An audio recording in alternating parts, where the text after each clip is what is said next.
We are covering apostilles and document authentication for the Arizona Notary Public Exam. This is a critical area where notaries face liability, and the exam loves to test your understanding of your precise role.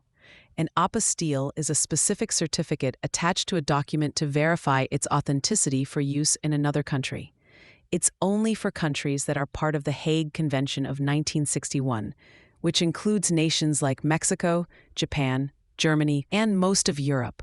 For the Arizona Notary exam, you must know that you do not, under any circumstances, issue an apostille.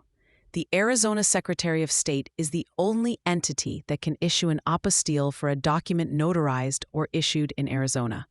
The Arizona Notary Public Reference Manual explicitly states that Arizona notaries do not have the authority to perform these certifications.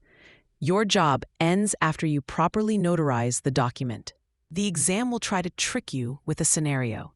For instance, a question might state, a signer needs a power of attorney notarized to send to their family in Spain.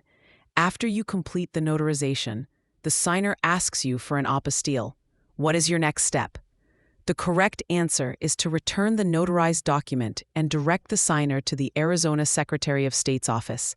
An incorrect answer, and a major exam trap, would be anything suggesting you obtain or create the apostille yourself. Your responsibility is limited to the notarial act itself. The process for the signer is straightforward. They must submit the original, properly notarized document to the Secretary of State's Authentications Unit. They cannot submit a photocopy. They also need to include a completed request form and the required fee. The standard fee in Arizona is $3 per document for mail-in service. There is an expedited walk-in service for an additional fee.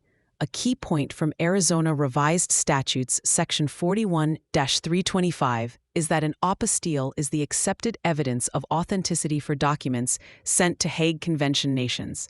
Now, what about countries not in the Hague Convention, like China, the UAE, or Canada? For these countries, a more complex process called chain authentication or legalization is required. This typically involves certification from the Arizona Secretary of State, then authentication by the U.S. Department of State, and finally, legalization by the destination country's embassy or consulate.